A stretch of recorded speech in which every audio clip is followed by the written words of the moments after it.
Bonjour à toutes et à tous. Quelques petites minutes pour vous expliquer le dispositif retraite. On va voir rapidement quel est le dispositif actuel. On va voir quel est le projet de loi de finances rectificative qui va modifier le dispositif retraite. Et puis vous expliquer quelles sont les positions d'Avenir Secours par rapport à ce dossier. D'abord, comment fonctionne notre dispositif actuel de retraite? Vous dire que le nombre d'annuités de cotisation dépend de votre âge, si vous bénéficiez d'une décote ou pas. Je vous invite à vous reporter au tableau qui indique en fonction de votre date de naissance le nombre de trimestres à réaliser.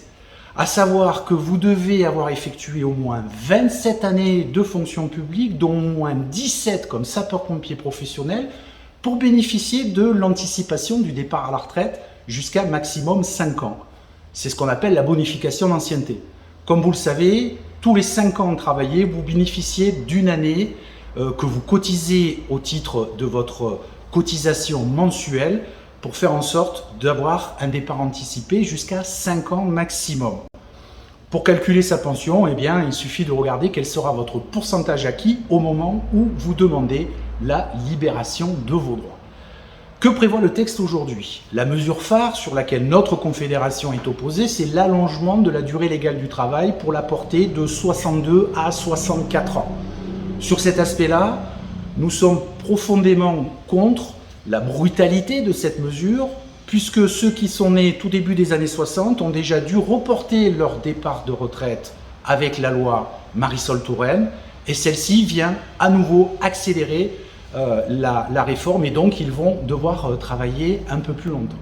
Alors, qu'est-ce que prévoit également le projet de loi de finances? Eh bien, la portabilité des droits. Et comme vous le savez, rendre nos droits portables permettrait aux agents, dès lors qu'ils choisissent de se réorienter, de pouvoir conserver les avantages acquis au titre de la retraite. C'est ce que nous défendons depuis 2019, donc c'est plutôt une bonne chose. Qu'est-ce que nous demandons et qu'allons-nous profiter de ce projet de texte pour le faire évoluer? Tout d'abord, le déplafonnement de notre dispositif de bonification. En effet, au-delà de 30 ans d'activité, eh bien, vous ne générez pas d'années supplémentaires pour votre bonification d'ancienneté. Nous demandons le déplafonnement des 5 ans pour les porter à 6 voire 7 années. Deuxième point, la portabilité des droits qui est inscrite dans ce projet de loi ne doit pas se limiter au périmètre du secteur public. Il nous faudra être vigilant à ce que les changements d'activité, y compris dans les branches privées, n'exonèrent pas nos collègues de la portabilité des droits. Nous souhaitons également avoir un déplafonnement de la bonification d'ancienneté au-delà des 5 années, vous l'aurez bien compris. Peut-être est-il pertinent d'avoir un palier, non pas tous les 5 ans, mais tous les ans, d'avoir un trimestre cotisé tous les ans pour éviter les paliers de 5 ans. Ça, c'est un point également que l'on verra avec les parlementaires. Et puis, nous souhaitons également pouvoir proratiser le dispositif de bonification d'ancienneté pour éviter, comme je viens de le dire, les paliers de 5 ans. Et le dernier point, c'est la progressivité, faire en sorte que tout agent qui a cotisé au moins 17 années en active puisse, au moment de l'âge légal de départ à la retraite, en bénéficier, même s'il a changé d'orientation professionnelle.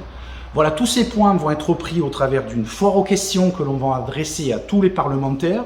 Nous sommes en train de programmer des rendez-vous avec les présidents de groupe à l'Assemblée nationale pour travailler sur des propositions d'amendements pour faire en sorte qu'à l'arrivée, les revendications sur le sujet des retraites portées en 2019 en 2020 puissent être une réalité aujourd'hui dans le cadre de ce projet de loi de finances sécurité sociale 2023 rectificatif. Pour être complet sur le sujet, vous dire aussi que les débats à l'Assemblée nationale vont être organisés avec un vote par article prioritaire, ce qui permettra d'avoir des séquences suffisantes pour que les députés qui le souhaiteront puissent apporter et défendre des amendements que nous allons leur transmettre. Voilà, pour toute autre question, n'hésitez pas à saisir la permanence par mail et nous restons à votre écoute et à votre disposition. Merci encore.